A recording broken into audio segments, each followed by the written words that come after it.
Banyak kejadian di akhir-akhir ini, orang berbondong-bondong berinvestasi, ternyata investasinya bodong. Kepingin orang mendapatkan kekayaan, kesuksesan, tapi dengan jalan yang salah, dengan mengikuti hal-hal yang di luar nalar kita. Kunci keberhasilan dalam hidup ini bukan sekedar kepandaian dan kepintaran belaka. Ada orang pandai tetapi kepandaiannya dia gunakan untuk hal-hal yang negatif. Kalau orang bisa korupsi dengan jumlah sampai miliaran, sampai tidak ada orang yang tahu, bisa membobol bank dan ATM, bisa memalsukan kartu kredit, maka itu pasti karena dia pandai, jenius dan pintar. Tidak mungkin dia bisa melakukan korupsi sebesar dan serapi itu kalau dia sendiri tidak pintar. Tetapi kepandaiannya dan kepintarannya ini dipakai untuk hal-hal yang negatif. Karena itu, kunci kepandaian dan kepintaran adalah hikmat. Mungkin saudara bertanya, apa itu hikmat? Hikmat akan memampukan kita untuk melihat solusi lebih daripada keadaan. Hikmat akan memampukan untuk tenang di saat yang penuh dengan ketenangan, tekanan, sebab dia tahu bahwa yang menyertai dia adalah Tuhan, yang tidak akan pernah mempermalukan dan mengecewakan, sehingga dia bisa tenang di saat menekan atau bangkit di saat-saat merebut kemenangan. Hikmat juga memampukan kita untuk merasakan kuasa Tuhan di saat setan menyerang dan memampukan kita untuk menjadi kuat ketika kita hidup ini terasa berat.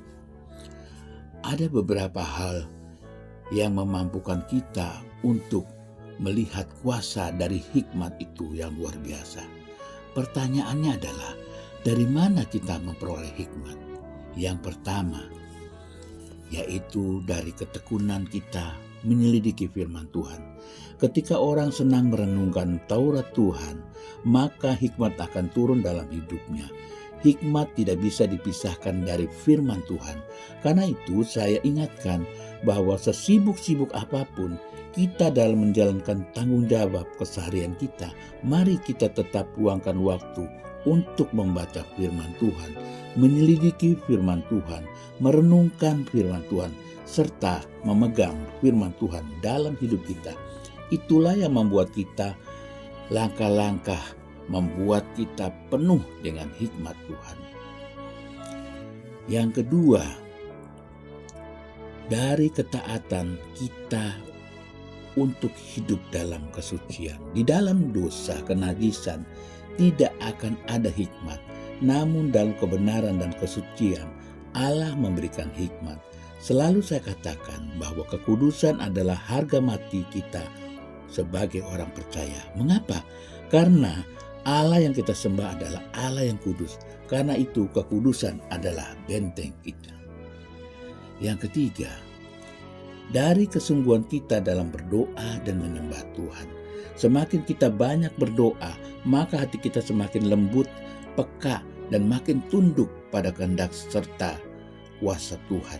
Namun semakin kita menjauh dari doa, maka meskipun kita ada di dalam gereja dan di dalam kegiatan-kegiatan rohani, hidup kita akan penuh dengan emosi, amarah, dan ketentraman serta kekhawatiran dan ketakutan. Kabar baiknya adalah salah satu bukti dari perkenanan Tuhan dalam hidup ini, kita adalah hikmat yang Dia berikan bagi kita. Dengan hikmat Tuhan, kita dapat melakukan segala sesuatu dengan luar biasa. Puji nama Tuhan. Marilah kita memanfaatkan waktu untuk terus menggali firman Tuhan, membaca firman Tuhan, karena itu adalah nafas setiap kehidupan orang percaya. Percayalah dan yakinlah, bila kita melakukan semuanya ini, maka kita akan mendapatkan sesuatu yang luar biasa dari Tuhan, tentang kekuatan, kesehatan, keberkatan, keberuntungan, serta apa yang kita lakukan menuju kepada keberhasilan.